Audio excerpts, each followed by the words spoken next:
एक महिला आई थी, वो मान चुकी थी कि बेटा नहीं बचेगा। हम कुछ बोल ही नहीं पाए। तो हम जब भी तकलीफ लगती तो सोचते हैं कुछ करना चाहिए। अभी खोल रहे हैं ना हॉस्पिटल, हम उनको समझाएं माता जी, उसका परमानेंट इलाज भारत में 20-22 लाख रुपए में हो जाता है। बाबू गरीब इंसान, वनिया नाम की एक बीमारी होती है जिसमें ब्लड वे नहीं बनता है। उस मरीज को हर 15 दिन 1 महीना पे क्या चढ़ाना पड़ता है? ब्लड। तो उसका इलाज परमानेंट ब्लड चढ़ाना है या फिर बोन मैरो का ट्रांसप्लांट है? क्या चीज है? Bone marrow transplant. कोई दिक्कत? और अगर किसी को ब्लड कैंसर हो गया, यानी ब्लड जरूरत से ज्यादा बनने लगा, WBC RBC, तो फिर बताइए उसको तो हम लोग कीमो दे के उस ब्लड को मार देंगे। जब मारेंगे तो शरीर से बाहर कौन निकालेगा? किडनी पे स्ट्रेस बढ़ेगा। उसका परमानेंट इलाज कीमो है या bone marrow transplant? Bone marrow transplant है। भारत में 20-22 लाख रुपए में हो जाता है।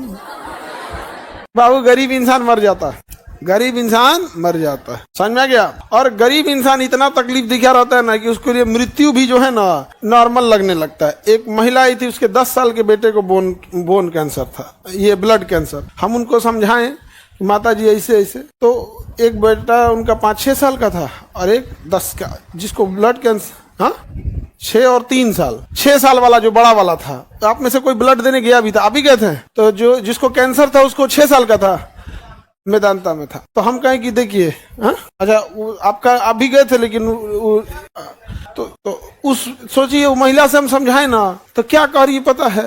वो मान चुकी थी कि बेटा नहीं बचेगा। करी थी 1-2 साल चलते ना बाबू, 6 साल का लड़का है और उसको ब्लड कैंसर है, बोन मैरो ट्रांसप्लांट। हम कुछ बोल ही नहीं पाए कुछ। हमको समझ में नहीं हम क्या करें, बड़ा मर्माहित हुए थे। तो हम जब भी तकलीफ लगती तो सोचते हैं कुछ करना चाहिए। अभी खोल रहे हैं ना ब्लड बैंक, डायलिसिस।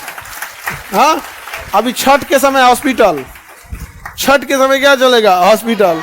जो भी गरीब, अमीरों के लिए नहीं है हॉस्पिटल।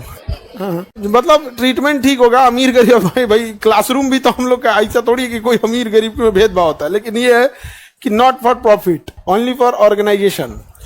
बड़ा तकलीफ लगता है वहां पे। वो ये चीज को महिला ने एक्सेप्ट कर लिया था कि उसका बेटा नहीं बचेगा। अब वो ये सोच रही है कि 1 साल चल जाएगा कि 1.5 साल। वो इलाज इसलिए करा रही थी कि शायद 6 महीना और बच जाए बापू यहाँ। और उसकी आंख से उम्मीदें खत्म थी। किसी के चेहरे पे ना उम्मीदें दिखती है, क्या है वो उम्मीद खत्म थी। जब कोई इंसान हार जाता है ना तो उसके आंख बता देता है, चेहरा, कि इंसान हार चुका है। अजीब सा लगा था हमसे। हम तो शिक्षक हैं, डॉक्टर तो है नहीं, क्योंकि एक से एक बिहार में नमूने पाए जाएंगे। अब एक और उठेगा, देखना, कहेगा कि डॉक्टर है नहीं और हॉस्पिटल। भैया हमको थोड़े ऑपरेशन करना है, और किसी भी हॉस्पिटल करके एक और डॉक्टर कर लेता है। अगर हम डॉक्टर इनकेस रहते भी तो क्या पूरा अस्पताल हम ही देख पाते हैं? नहीं।